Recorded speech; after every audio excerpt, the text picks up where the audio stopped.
esto es muy nuestro, lo de esperar al último día, pero vamos, no es novedosa la norma lleva en vigor 2 meses y bueno, pues sencillamente hay que aplicarla, por el bien de los trabajadores, por el bien de las empresas y por el bien también de la seguridad social. Se están haciendo todas las semanas más de 3 millones de horas que no se cobran y que no se cotiza por ellas. Buenas noches. Ya han escuchado a la ministra. Las empresas han tenido 2 meses para hacer los deberes e implantar los sistemas necesarios, pero resulta que el Ministerio del Trabajo todavía no ha publicado la guía informativa para aplicar ese registro de la jornada laboral. Todos los trabajadores obligados desde ayer mismo a fichar a su entrada y salida del puesto laboral. Una medida con la que el Gobierno responde a los caprichos de los sindicatos y la izquierda para poner fin a las horas extras sin remuneración en nuestro país. Más de 5 millones de horas fuera del horario habitual son las que hacen los españoles y cerca de la mitad no se pagan. Una medida que no suena nada mal y que parece hasta coherente. El sistema de fichar es algo que las grandes empresas ya tenían implantado y será de nuevo la pequeña y la mediana empresa la que tenga que luchar contra esta nueva traba que impone el Ministerio de Empleo. Pero, ¿qué sucede con aquel emprendedor que trabaja desde casa? ¿Con aquellos que se dedican al campo? ¿O con el comerciante que se recorre las ciudades sin tener un centro específico de trabajo? Un ejemplo más de que el Partido Socialista sigue improvisando con sus políticas. Más noticias en titulares.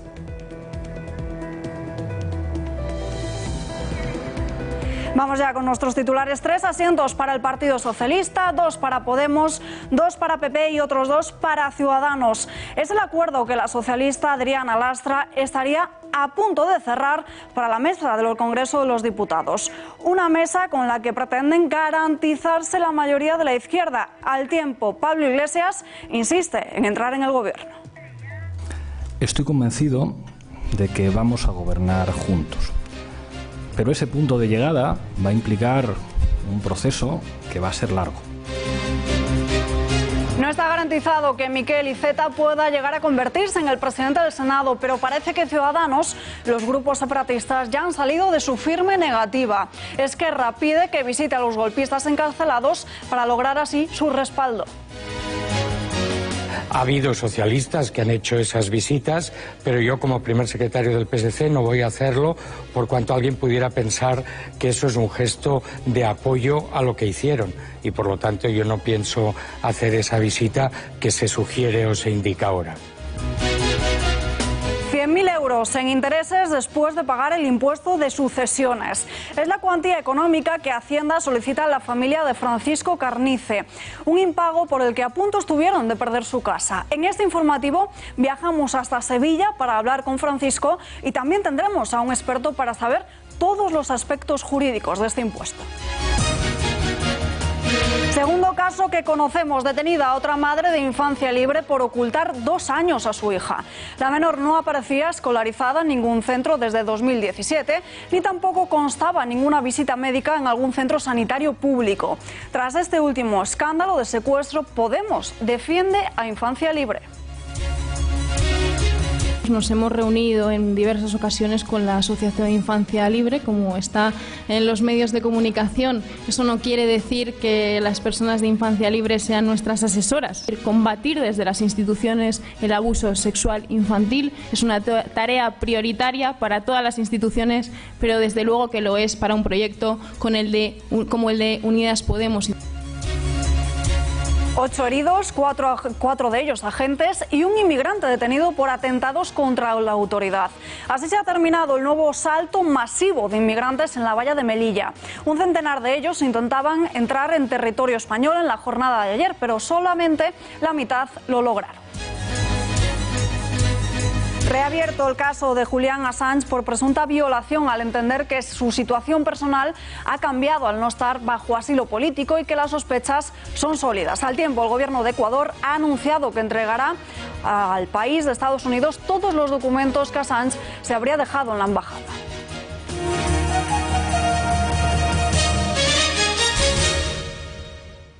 La mesa del Congreso de los Diputados con mayoría de izquierda es el resultado del pacto entre Partido Socialista y Podemos, una negociación que está prácticamente cerrada y que ha encabezado Adriana Lastra. 3 asientos para los socialistas, 2 para Podemos, Ciudadanos y Partido Popular respectivamente. Los socialistas quieren de esta forma garantizarse la mayoría en ese órgano de gobierno de la Cámara para no estar sujetos a sorpresas. Esta mayoría de la que hablamos la garantizan con las filas moradas, con las que sumarían 5 puestos frente a los 4 que suman Populares y Ciudadanos. El Partido Socialista no ha ofrecido a los independentistas ningún puesto en esta mesa, al igual que tampoco lo ha hecho con PNV y Vox, dejándoles fuera de la misma. La negociación de esta mesa de la Cámara Baja podría ser un primer paso para un acuerdo de gobierno y Pablo Iglesias ya se ve de vicepresidente. El líder de Podemos está convencido de que pactará con Pedro Sánchez para así poder formar gobierno después del 26 de mayo.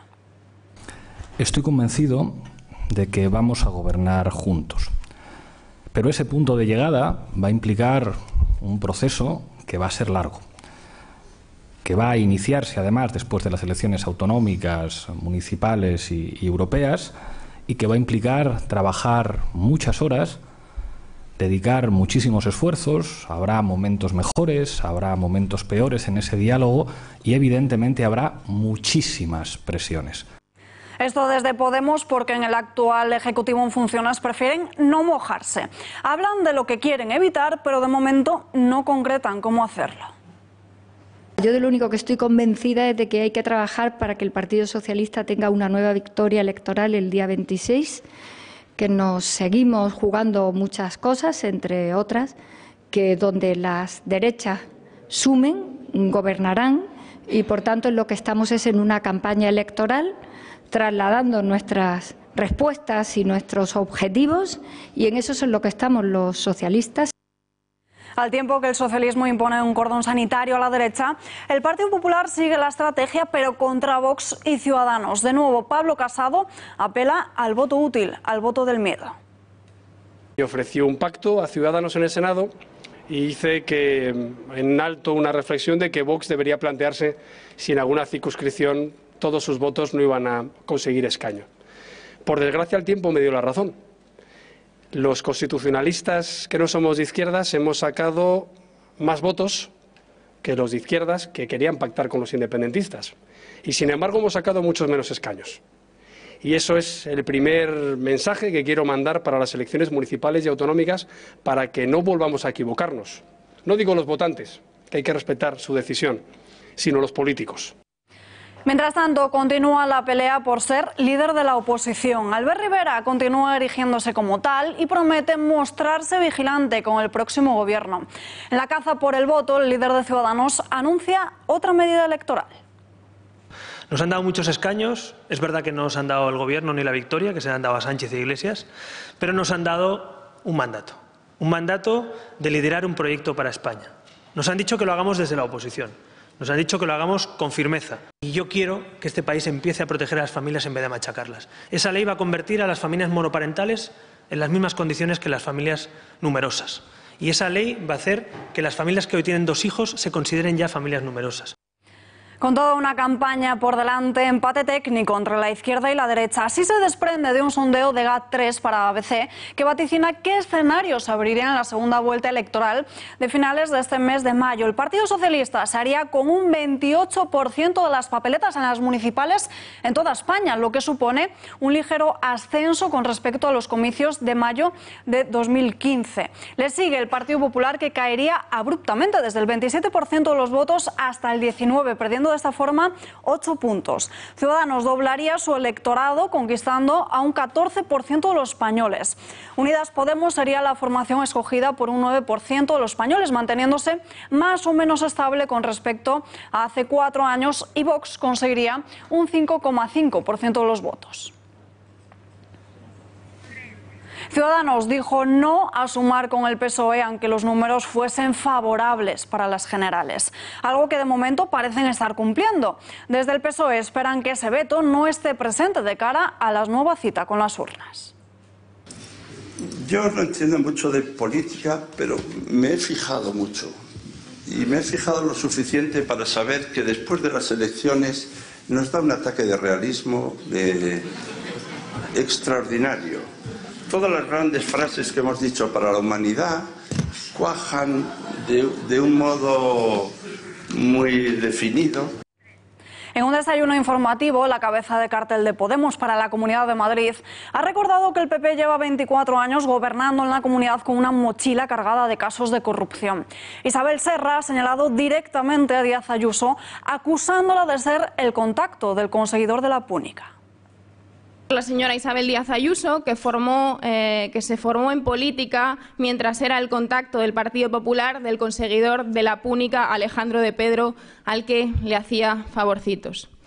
Cruce de acusaciones porque la candidata del PP no se ha quedado callada y ha vuelto a lanzar un mensaje que también dijo ayer domingo. Isabel Díaz Ayuso asegura que cuando las familias se vayan de vacaciones y dejen las casas vacías, Podemos se las daría a sus amigos ocupas. Críticas a la formación de Podemos y también a su candidata.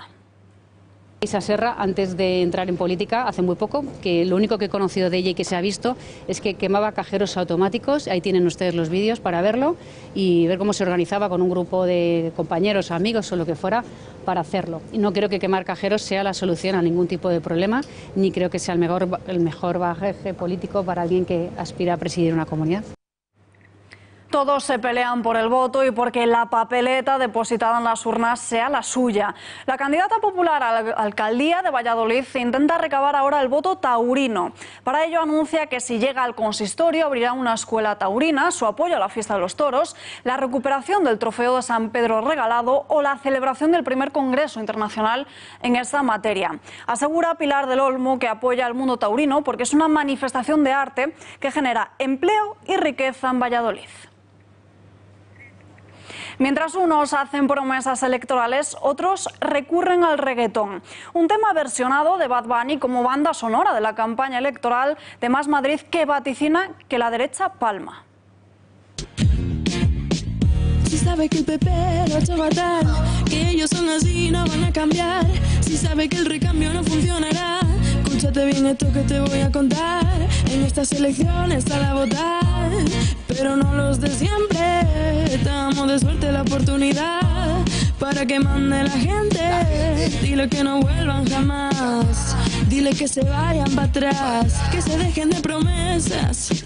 Yo me quedo con Carmena. Y esta noche en El Gato al Agua, Kake Minuesa viaja hasta Alemania, donde un grupo de simpatizantes de Vox han organizado un acto que la izquierda radical ha intentado boicotear. Todos los detalles y ese reportaje al completo esta noche a partir de las 10 menos cuarto. Mentiras de la izquierda en torno a Vox que también se producen, como vemos, fuera de nuestras fronteras. Pero además de ese reportaje, esta noche en El Gato al Agua se sientan dos candidatos a las urnas del 26 de mayo. Tenemos conexión con su director, con José Javier Esparza.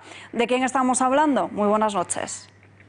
Buenas noches, Alba. Pues efectivamente, hoy en El Gato tenemos dos grandes personalidades que se presentan a estas elecciones municipales. En Madrid, la capital de España, José Luis Martínez Almeida, por el Partido Popular, que lleva años currándose el cargo en la oposición, que ha conseguido, bueno, convertirse en un personaje público conocido por todos los madrileños, a pesar de venir de los duros bancos de la oposición, precisamente, currándose todos los días el puesto ahí en los plenos municipales, y que seguramente es quien mejor puede oponerse ahora, después de esta experiencia en la oposición, ya digo, al gobierno municipal de Carmena. Y tendremos también al candidato de Vox al municipio más rico de España, el municipio con mayor renta per cápita, que es Pozuelo de Alarcón, en la provincia de Madrid.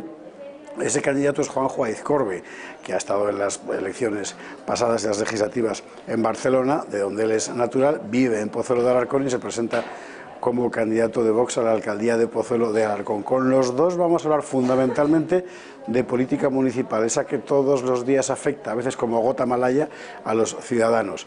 Y ya digo, dos personalidades interesantísimas. Si faltaba algo, además vamos a contar que Ana Patricia Botín, presidenta del Santander, acaba de entrar en el comité de dirección del Club Bilderberg, los más poderosos del mundo. Ahí está. Gracias, José Javier. Estaremos muy pendientes al catálogo de esta noche. Más asuntos del día. La primera batalla de los socialistas para lograr aupar a Miquel Iceta a la presidencia del Senado será este jueves, fecha en la que parece que Esquerra y Ciudadanos levantarán el veto para que el socialista consiga llegar a senador. El voto de Junts per Cat estaba en duda, pero por las palabras de Carles Puigdemont parece que nada está decidido. Pero hay unos trámites que por respeto a incluso a las leyes y al procedimiento se deben cumplir. No se puede dar por hecho que una persona ya va a ser nombrada senadora por un parlamento, si en ese parlamento ni tan siquiera se ha reunido, ni ha habido la comisión pertinente en esos casos, ni se ha producido la formulación de estos casos. Ha habido una falta de respeto hacia la soberanía del Parlamento de Cataluña. Pero el precio del voto de los republicanos para apoyar a Iceta es público. Desde la formación separatista ya han aclarado cuáles son sus exigencias. Que Iceta acuda a la cárcel a ver a los golpistas encarcelados. Un claro intento de mercadeo para conseguir esos votos que le faltan, al que el socialista ya ha respondido.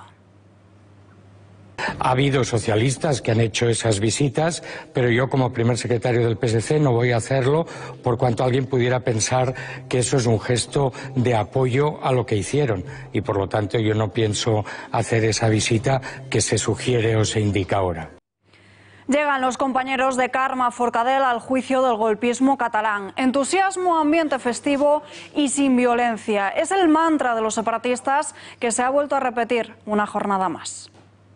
El hecho de subir al coche de la Guardia Civil para utilizarlo para que no hubiera ningún tipo de altercado, de problema. Así lo ha explicado ante el tribunal Mireia Boya. La exdiputada de la CUP ha asegurado que hundió el techo del coche de la Guardia Civil con su peso.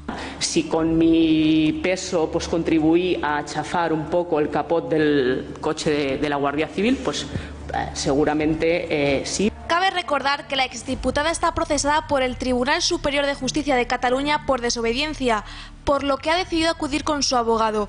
Boya ha reconocido que realizó un acto de desobediencia civil a las puertas de su partido. Ejerciendo, pues, digamos, los métodos, las tácticas propias de la desobediencia civil. Ha defendido la actuación de los Jordis, que le pidieron que desconvocase las manifestaciones. Fueron ellos dos, Jordi Sánchez y Jordi Cuixart, los que nos hicieron la propuesta de desconvocar la manifestación. Boya en un primer momento se opuso, pero después puso condiciones. Dábamos una cita al día siguiente con una hora y un lugar exacto para que la gente pudiera expresar ese descontento. Varios empleados de la Generalitat han declarado que el 1 de octubre no generó ningún gasto público. Tampoco con posterioridad hemos, por mi parte, realizado varias búsquedas en el registro público de contratos por si encontraba pues algún contrato relacionado y no he encontrado absolutamente nada. Francesc Esteve, miembro del gabinete jurídico de la Generalitat, ha manifestado que Turull le dio una orden muy clara.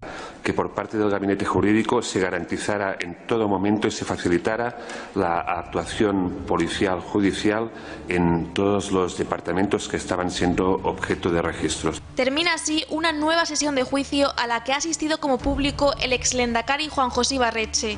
Mañana seguirán declarando los testigos propuestos por la defensa de Jordi Cuixart y Carme Forcadell.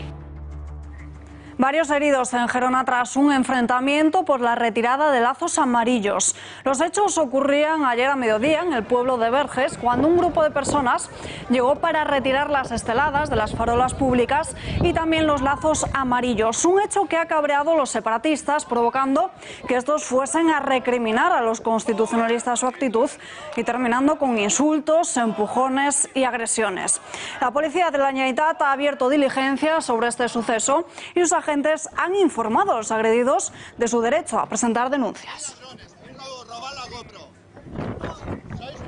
Todos obligados a fichar en la entrada y salida del trabajo. Entra en vigor el registro obligatorio de la jornada laboral, una medida que pretende acabar con las horas extra no remuneradas, que en nuestro país, según los datos de los sindicatos, ascienden a casi el 50% de las mismas, pero son muchas las dudas que se ponen sobre este registro. Esta nueva forma de contabilizar el tiempo que se dedica a trabajar llega, como decimos, con mucha incertidumbre y es por ello que hemos elaborado una guía para meternos en más detalle, aunque eso sí, a falta de que el Ministerio de Empleo publique la oficial norma al conjunto del tejido empresarial, en el que el objetivo principal no es otro que el de controlar horas, es decir, que el empleado deberá fichar a la salida y a la entrada y también así se podrá conocer la distribución de horas por si se hace un descanso o el tiempo estipulado para comer.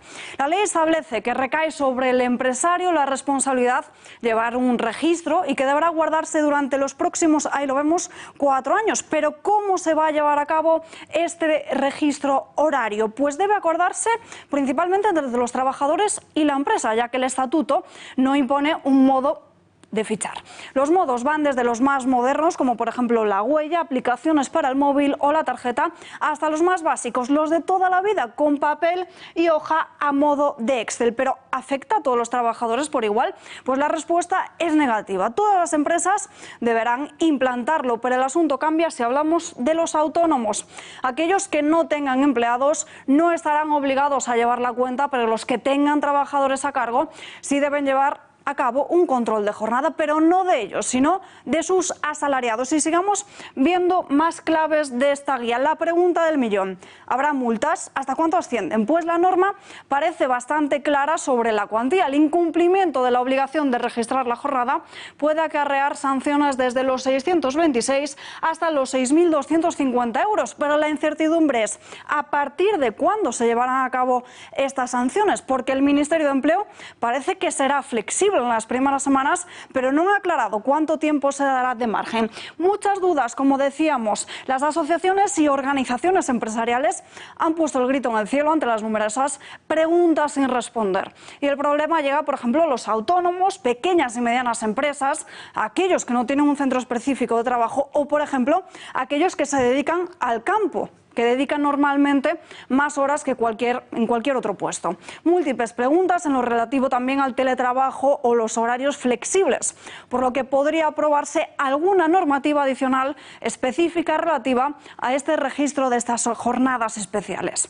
En las últimas horas se han producido muchas quejas y críticas por este registro. El Gobierno ha respondido ante todos los reproches y consideran que desde el ámbito empresarial se ha tenido tiempo suficiente para poder planificarlo. Ha habido 2 meses para cumplirlo y desde luego la inspección va a actuar, pero si llega una empresa y le dice que está en estos momentos en fase de negociación, se dará un margen de maniobra dentro del respeto y del cumplimiento de la ley para que puedan poner en marcha ese sistema de registro horario. Hay que cumplir con las jornadas. Los contratos a tiempo parcial son contratos a tiempo parcial. Las horas extraordinarias son horas extraordinarias y sencillamente hay que cumplir la legislación vigente en favor de los trabajadores y trabajadoras, en favor de las propias empresas y en favor también de la seguridad social. Y Podemos ha entrado en este debate. Para el líder de las filas moradas, este registro es todavía insuficiente. Con la amenaza del Ejecutivo de castigar a las empresas que no cumplan, Pablo Iglesias promete que si logra llegar al Gobierno, darán vía libre a trabajo y a los sindicatos de los datos. Es absolutamente fundamental que en este país las horas extras se controlen y se paguen. Creo que los sindicatos tienen razón cuando dicen que las medidas son insuficientes. Ese control tiene que ser de libre acceso para la Inspección de Trabajo y para las propias organizaciones sindicales. Si formamos parte del próximo Gobierno, y estoy convencido que va a ser así, en este país se van a controlar las horas extras y se van a pagar las horas extras. El enfado lo han mostrado muchas asociaciones empresariales y hablamos ya con una de ellas. Tenemos conexión en directo con Celia Ferrero, vicepresidenta de ATA. Señora Ferrero, muy buenas noches. Buenas noches. Desde su organización señalan que en España hay más de 600.000 empresas que no tienen un centro específico. ¿Es un paso atrás esta medida del Gobierno? Sí, evidentemente lo es. Es decir, estamos en plena era digital, estamos con nuevas actividades y nuevos modelos de negocios y hoy en día, en la época del teletrabajo, en la era del teletrabajo, en los cuales lo que estamos intentando buscar es la flexibilidad, vienen a ponernos una carga más y una traba más a los empresarios que no son los que ellos creen, no son esas grandes empresas, sino estamos hablando de autónomos, del 95% de las empresas que tienen entre 1 y 2 trabajadores y para los cuales la aplicación de esta medida va a ser muy compleja. ¿Han recibido alguna guía informativa del Ministerio explicando los detalles y las multas a las que se podrían enfrentar? Fíjese la descoordinación que hoy en día entra en vigor, es decir, hoy en día se debería ya estar cumpliendo con ese registro horario y la guía acaba de salir hace unas horas, es decir, que no ha habido una previsión ni información suficiente para que los empresarios y los autónomos supiesen cómo aplicar este registro horario. Sabemos cuál es la teoría, pero a la hora de aplicar este registro surgen las dudas y sobre todo los problemas. Autónomos, directivos o aquellos trabajadores que hagan su jornada desde casa, que no son los más perjudicados. Yo creo que aquí sobre todo son aquellos que tienen ya una especie de horario flexible y que precisamente lo que buscan es esa flexibilidad y trabajar por objetivos, no por hora. Lo que no tiene ningún sentido es que hoy en día entendamos todavía el trabajo como en el siglo XIX, en el que todo el mundo tiene que estar detrás de un despacho en un centro de trabajo. Hoy en día estamos hablando de transportistas que no sabemos cómo van a tener que medir, por ejemplo, sus descansos para poner gasolina o para parar a comer, o la carga y descarga. Estamos hablando de otras profesiones también que son muy que están muy en la movilidad, es decir, todo lo que son por ejemplo agentes comerciales, etcétera, y estamos hablando pues evidentemente de todas aquellas personas que trabajan desde su casa y para los cuales ya no es solo una cuestión de que el empresario va a tener que fiscalizar de que ese trabajador esté haciendo sus horas y que efectivamente esté fichando cuando tiene que fichar, sino que al final es una carga para el empresario, pero también para el trabajador, que tiene que estar fichando sin parar en función del tipo de flexibilidad y de acuerdo que tenga con el empresario. Yo creo que es extremadamente complejo. Además, se está hablando de que existen opciones digitales, pero no nos olvidemos que los autónomos en España no son los que hay en Madrid y Barcelona, sino los que generalmente están en los espacios rurales. En muchos puntos no hay cobertura y vuelvo a los transportistas. Imaginaros para poder fichar sin cobertura en el momento que estamos al volante de un camión o otro tipo de transporte, ¿no? Según los sindicatos, el nuevo control puede hacer aflorar millones de horas extra no pagadas y nuevos trabajos de puestos de trabajo. ¿Es esto fiable? No, teniendo en cuenta que estamos hablando de herramientas digitales, también se puede de alguna forma forzar al trabajador a fichar cuando el empresario le diga, es decir, que no por eso se está evitando el fraude de esas horas, muy al contrario. Lo que sí que se puede es dar la vuelta contra el propio trabajador, que es algo que nosotros creemos que no debería pasar, en el sentido de que, por ejemplo, existen en estas aplicaciones posibilidad de geolocalización. Yo no sé desde el punto de vista de protección de datos y de la privacidad de esos trabajadores si eso es correcto, y en el momento de un juzgado o de un juicio o de la judicialización de un proceso, esta misma geolocalización podría servir de prueba y volverse en contra de los trabajadores. Yo creo que evidentemente quedan muchísimas lagunas. Nadie dice que no hay que perseguir esas horas extraordinarias, pero nadie elimina una autopista porque haya unos cuantos que vayan a 180 kilómetros por hora. Desde su organización, ¿piensan tomar algún tipo de medida o abrir una mesa de diálogo con el gobierno para llegar a algún tipo de acuerdo? Por ahora nosotros estamos trasladando toda la información que tenemos, estamos intentando explicar a los autónomos cómo hacerlo, las diferentes alternativas que existen, y sí, estamos denunciando públicamente que yo creo que hay muchas lagunas todavía en cómo se aplica, porque se habla de acuerdos entre el trabajador y el empresario, pero no sabemos hasta qué punto esos acuerdos pueden ser flexibles o no.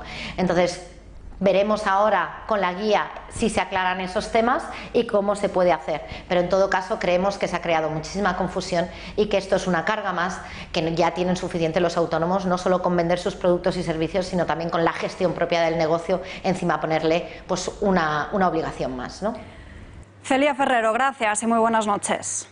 Muchísimas gracias, buenas noches.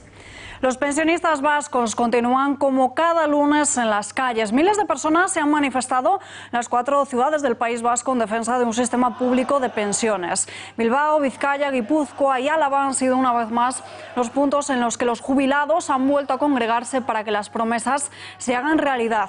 Quieren que se cumpla con todas las reivindicaciones que llevan reclamando desde hace 15 meses consecutivos de protestas en la calle. Entre las principales exigencias se encuentran una pensión mínima de 1.080 euros al mes y la subida del salario mínimo interprofesional hasta los 1.200 euros. Una movilización, las cosas con perspectiva. Y sobre todo quiero resaltar que hace unas pocas semanas... Una herencia que dejó la tía carnal a la familia Carnicer ha complicado sus días. Después de pagar 207.000 euros a la Junta por el impuesto de sucesiones, todavía tienen que hacer frente al abono de 100.000 euros en intereses. Nos vamos en directo hasta San José de la Rinconada, en Sevilla. Tenemos conexión en directo con Francisco Carnicer, afectado por el impuesto de sucesiones. Señor Carnicer, muy buenas noches. Buenas noches. Cuéntenos un poco su historia. Pagan casi 207.000 euros correspondientes al principal de la deuda contraída con la Agencia Tributaria de la región. ¿Y qué es lo que sucede a partir de ese momento? Pues nosotros pagamos esos 200.000 euros en concepto del impuesto. No es que lo tuviéramos, sino que nosotros tuvimos que vender prácticamente la herencia recibida. Y una vez ya satisfecha lo que es la deuda, pues nos dicen que la deuda, bueno, que no ha finalizado, sino que todavía debemos 100.000 euros más en concepto de multas y de intereses en concepto al impuesto. Entonces, pues nos seguimos con la deuda, prácticamente es el 50% de la deuda principal. Y es una deuda que esos intereses van generando cada vez más intereses. Es decir, eso empezó en 99.000 euros y va ya por 101.000 y algo y suma y sigue hasta, no sabemos hasta qué punto saldremos de esta. Complicada la realidad que vive su familia. ¿En qué momento se encuentra el proceso en las instituciones ahora mismo? Porque el 29 de noviembre presentaron un recurso. ¿Saben algo más? No sabemos nada. Es un recurso tras otro, un recurso que nos deniegan, echamos otro, porque claro, ya hemos perdido parte de la herencia, solamente nos queda el piso y claro, si lo vendemos está valorado en menos de esos 100.000 euros y con suerte pues no le seguiríamos debiendo dinero a la Junta de Andalucía, es decir, perderíamos la herencia y además pues le deberíamos de seguir pagando hasta liquidar esa deuda. En Andalucía, como todos sabemos, se ha cambiado el impuesto de sucesiones, pero ¿hay alguna manera de que se acojan a este cambio? ¿Afecta también a las herencias que no son parientes de primer grado?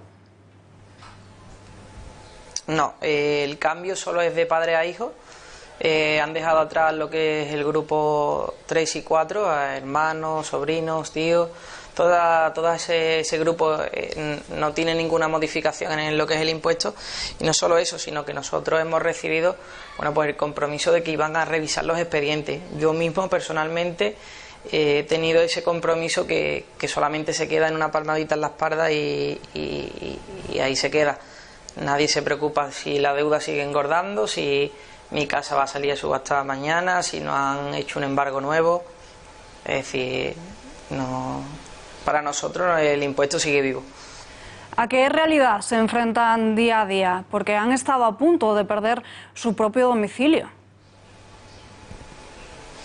Correcto, mira, la realidad es solamente una y es todos los días el mismo tema, impuestos.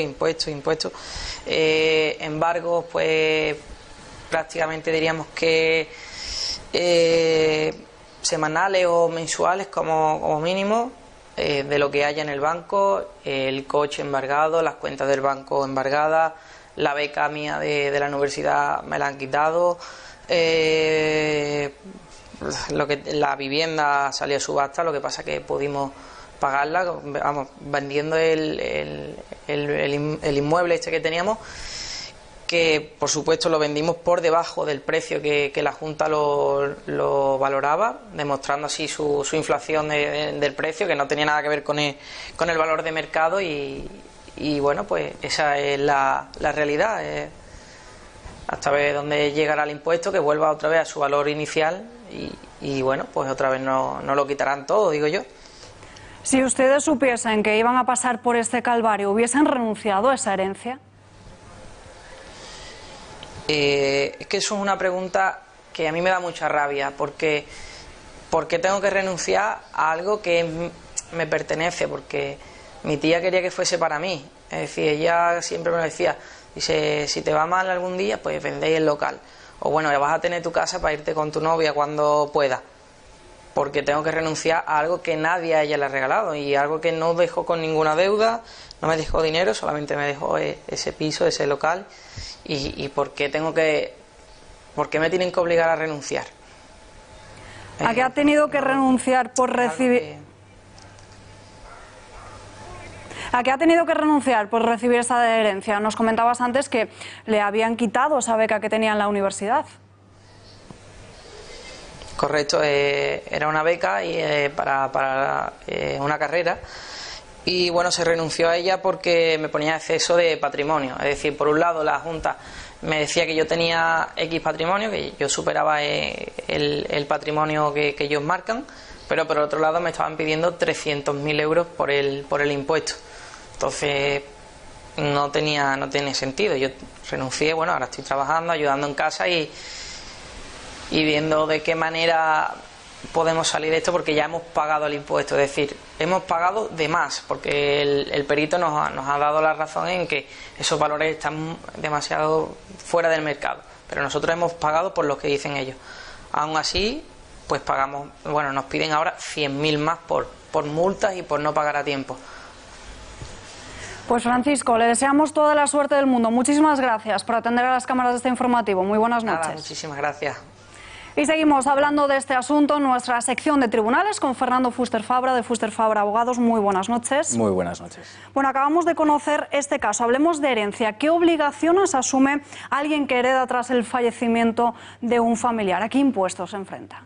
Bueno, primero hay que decir que como tal no hay que aceptar la herencia si uno no quiere, es decir, no es algo que sea obligatorio, sino que pues los herederos o legatarios, las personas que vayan a recibir pues esos bienes que les han dejado en testamento, si es que hay, pues no es obligatorio. Ahora, una vez que se ha aceptado ese testamento, esa herencia, entonces pues pueden aplicar varios impuestos. El principal, más importante, el impuesto sobre sucesiones, pero no hay que olvidarse que depende de cómo se repartan los bienes, puede aplicar también el impuesto sobre transmisiones patrimoniales, el impuesto de plusvalía municipal y también, en cierto modo, tiene derivaciones en renta. El caso de esta familia que conocemos es que recibe la herencia de su tía. Entonces, ¿cuál es la diferencia de heredar de familiares de primer rango, como se conoce a los padres, a heredar de tu tío, por ejemplo, y por qué se incrementa al pagar Hacienda? Básicamente, la diferencia está en el grupo en el que se está ubicando a esta relación entre el causante, la persona fallecida, y el que hereda o pues obtiene esos bienes que le han dejado en el testamento.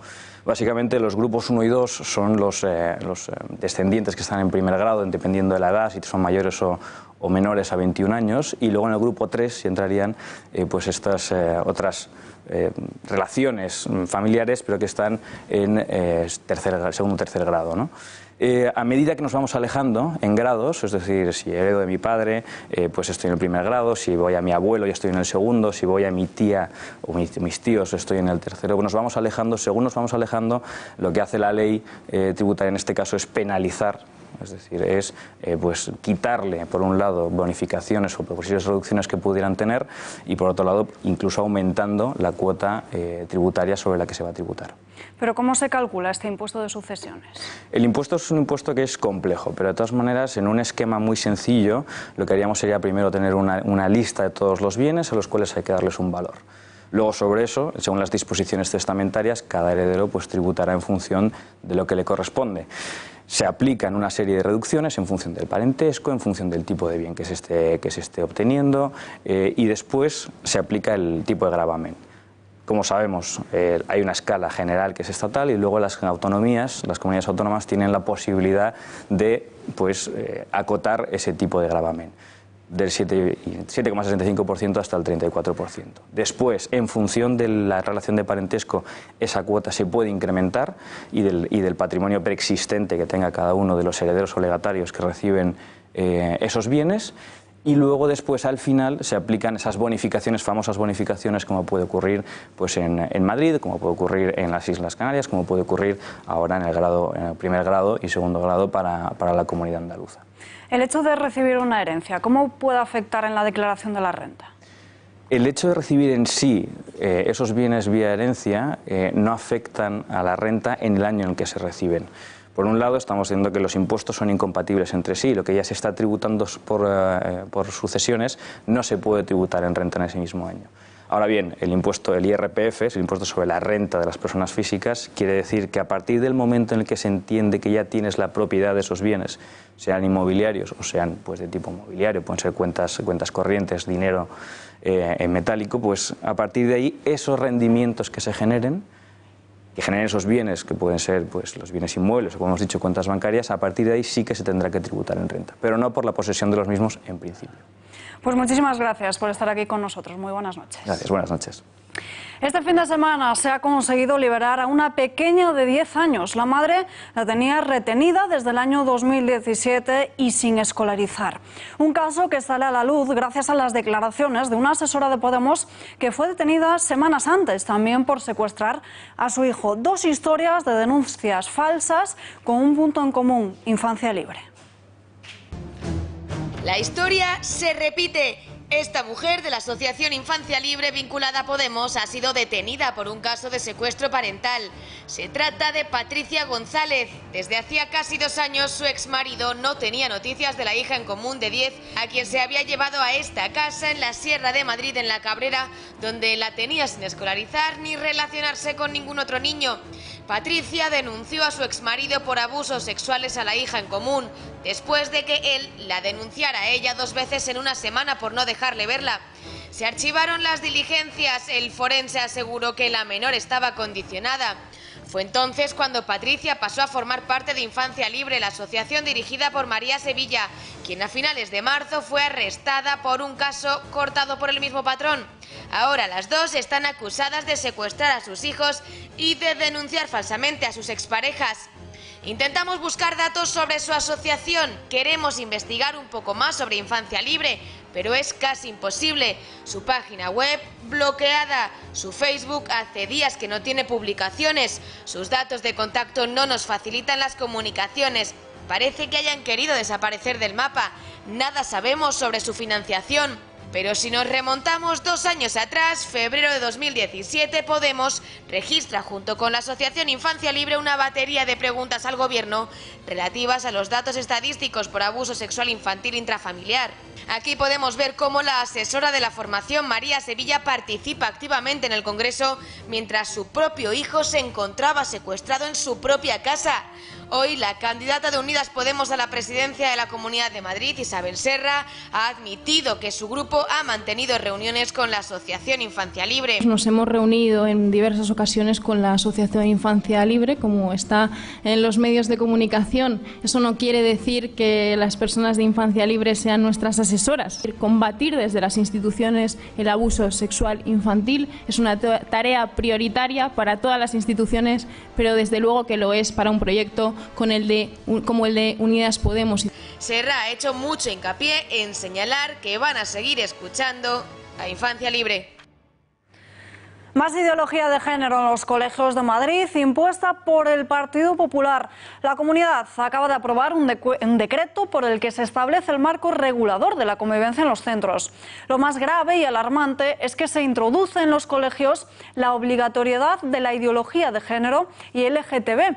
Exigen formación en estas ideologías para alumnos, profesores y estableciendo una suerte de comisarios políticos para perseguir a quienes no lo cumplen. En el artículo 16 se habla de formar al personal docente para ello y también del alumno para prevenir conductas violentas o sexistas. En otro de los puntos se menciona la obligación del delegado de participar en acciones y programas de mejora de ayuda entre iguales. Se pone especial hincapié en casos de acoso, de igualdad entre hombres y mujeres y también en casos de LGTBI-fobia. Y hablamos de ese adoctrinamiento con Alicia Rubio, vicesecretaria de Movilización de Vox y experta en ideología de género. Señora Rubio, muy buenas noches. Buenas noches. ¿De qué forma puede afectar a los alumnos esta formación en ideología de género? Bueno, es que es nefasto porque en realidad es adoctrinamiento en falsedades y en una visión totalmente sesgada, falsa de la realidad. Y en realidad además es crear grupos privilegiados y grupos discriminados. O sea que mal. Aquellas familias que quieran negarse a recibir esta formación o a que sus hijos no la reciban, pueden hacerlo. Es que ahora es por ley, ahora van a obligar a todo el mundo a recibir estos cursos. Son unos cursillos absolutamente ridículos porque en los centros educativos jamás se ha educado para otra cosa que para la paz y la convivencia y para el respeto a todos. O sea, no hace falta que vengan los políticos a generar aquí unas leyes. ¿Y qué pasa? Pues que hay conflictos, como en toda sociedad humana, como en todo lugar en el que hay muchas personas y siempre surgen conflictos. Entonces aquí se generan una especie de castas privilegiadas con protección especial. Solo hay el problema de la xenofobia, el problema de la LGTB-fobia, es decir, una especie de odio a los niños LGTBI, si es que existe tal categoría, porque los niños son niños, y violencia de género, que estamos hablando entre niños y entre adolescentes. O sea, no existe otra cosa. De hecho, al comienzo de este protocolo que han sacado, de esta ley que han sacado, pone que es para proteger a niños, niñas y mujeres. Es decir, los hombres, que supongo que son desde los 14 años, ya los considerarán hombres, pasan de niño a maltratador. Y a persona que no necesita ni merece protección porque no va a ser acosado. Y la realidad en los centros es que el acoso es muy variado, la casuística es enorme y pueden ser por muy diversas razones, y no solo por las que aportan ahí. De hecho, el mayor porcentaje no es precisamente contra niños LGTBI, no es cierto. Y ni tampoco las niñas tienen más acoso que los niños. ¿Con este tipo de medidas se pierde en las clases formar en valores o en educación? No, no se forma en valores, se adoctrina, se ideologiza, se crean castas, se crean odios. Realmente se piensa que hay maltratadores y maltratadas, es decir, opresores y víctimas. Es todo falso. Porque en realidad eso es solo adoctrinamiento. Porque la educación en valores, en respeto y en convivencia es algo que se ha dado siempre y se seguiría dando. Ahora, ¿cuál es el problema? Que las sociedades, las personas no somos perfectas y surgen conflictos. Entonces aquí con estas leyes pretenden una especie de, con unas palabras muy bonitas, como si por llegar a esta ley de repente toda la convivencia fuera a ser maravillosa, y no es cierto, porque en realidad lo que buscan es adoctrinar. Y los padres deberían enterarse de lo que van a decir a sus hijos por obligación y por ley. Y el PP que ha sacado esta ley se merecería la respuesta de miles y miles y miles de padres que quieren educar a sus hijos en sus valores y no en una ideología, la ideología de género, que lo único que hace es complicar la vida a todo el mundo. ¿Qué van a hacer desde su partido para combatir la dictadura de la ideología de género? Nosotros estamos totalmente en contra de estas leyes, porque además vulneran muchísimos derechos constitucionales. Nosotros estamos a favor de la Constitución. Entonces, lo que queremos es, desde luego, derogar estas leyes, hacer leyes de convivencia y de protección a todos los alumnos por igual, porque todos merecen el mismo respeto y naturalmente merecen no ser acosados, no unos. Y desde luego un niño que es acosado por una razón y sufre, merece el mismo apoyo y la misma protección que uno que es por otra cosa. O sea, porque no, que te discriminen o que te ofenden, que te ofendan por ser gay o lesbiana, duele igual que si te discriminan por ser gordo o si te hacen la vida imposible por otras razones, que la casuística es amplísima. Hay que respetar a todos y no hacer castas privilegiadas. Alicia Rubio, gracias y muy buenas noches. Muy buenas noches. Nuevo salto masivo de inmigrantes en la valla de Melilla. A primera hora de este domingo, un centenar de ellos se aproximaban a la zona fronteriza con la intención de entrar en territorio español a la altura del aeropuerto. Finalmente, 52 de ellos han podido sortear la triple valla y han logrado su objetivo. Este salto se ha saldado con al menos 8 heridos, 4 de ellos agentes, y con un inmigrante detenido por atentar contra la autoridad. La valla de Melilla no sufría un intento de entrada tan numeroso desde el 21 de octubre de 2018, también un domingo, cuando 209 inmigrantes lograron entrar en España. Aumentos sin precedentes de los casos de sarampión en Europa. La Organización Mundial de la Salud ha activado las alarmas a hacer público que en los 2 primeros meses de 2019 se han contabilizado más de 34.000 nuevos casos de sarampión en toda Europa. Se trata de un aumento sin precedentes y que confirma la tendencia al alza de los 2 últimos años y que ya empieza a ser preocupante. Francia, Lituania, Polonia, Rumanía, Bulgaria y Alemania son los países con las peores cifras. Y España no se libra, ya que este año se han registrado brotes de sarampión en Cataluña. 2 de ellos, además, continúan activos y han dejado una treintena de casos. 8 de cada 10 niños se pasan horas jugando a videojuegos. Los pequeños de entre 6 y 10 años superan de esta forma a los preadolescentes, es decir, aquellos jóvenes de entre 11 y 14. El informe anual de la Asociación Española de Videojuegos apunta que el número de los que pasan tiempo libre con los videojuegos han crecido en todo el mundo, sumando ya más de 16 millones en total. Mientras la videoconsola es la favorita para jugar, el sector infantil destaca por utilizar más los móviles y también las tablets. En cuanto a género, la acción y los deportes se imponen.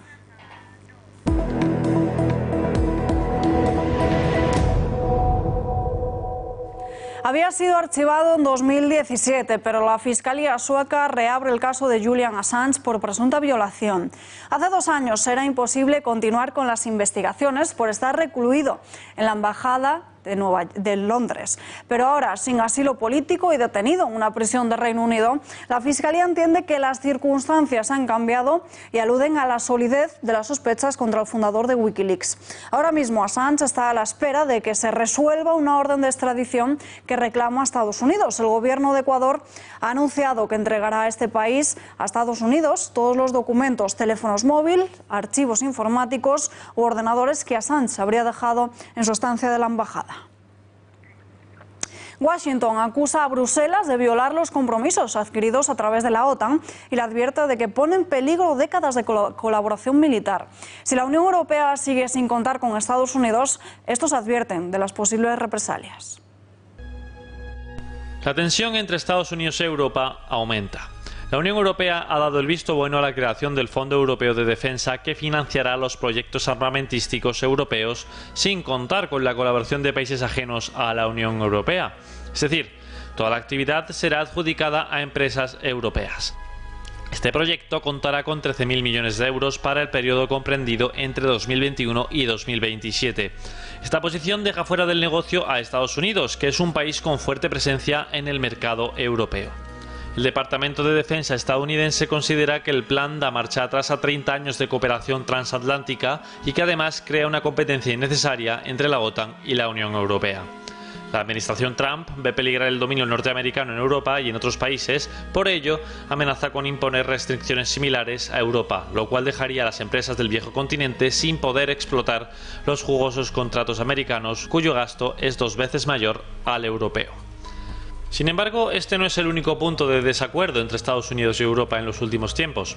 El gobierno de Irán anunció el pasado miércoles la suspensión de 2 medidas del acuerdo nuclear, como son las restricciones a las exportaciones de petróleo y al sistema bancario, e instó a Europa a respetar el pacto nuclear firmado en el año 2015. En respuesta, Estados Unidos ha sacado músculo al aumentar su presencia militar en el Golfo Pérsico y al imponer sanciones a las transacciones persas. Trump pretende meter así en el redil al presidente iraní Hassan Rouhani, mientras que la Unión Europea apuesta por una solución diplomática. We continue to fully support the nuclear deal with Iran, its full implementation. For us remains a key pillar of security in our region. Nosotros por nuestra parte haremos todo lo posible para mantener vivo este acuerdo, para mantenerlo vivo en lo que a los europeos nos refiere. Europa interpreta que las acciones de Irán solo pretenden hacerles cumplir su parte y no buscan romper con el acuerdo, por lo que la opción más indicada es el diálogo. 175 años de servicio a España. La Guardia Civil ha celebrado este lunes su aniversario en el Palacio Real. En la Plaza de la Armería de este palacio ha tenido lugar un acto presidido por los reyes, el presidente del Gobierno en funciones, Pedro Sánchez, y otros representantes de los poderes del Estado. La fecha escogida para esta ceremonia coincide con el 13 de mayo de 1844, cuando se aprobó el decreto fundacional de la Guardia Civil bajo la dirección del Duque de Ahumada. Bajo el lema "El honor es mi divisa", hoy la Benemérita cumple 175 años. Y nosotros nos despedimos ya, pero les dejamos con más información, como siempre, en nuestra página web, en eltorotv.com, y les dejamos con el noticiario de 1936 y luego, después, el mejor análisis de toda la actualidad en El Gato Lago. Volvemos mañana a las 8:30, ya lo saben, lo que otros no le cuentan o como otros no se lo cuentan. Buenas noches.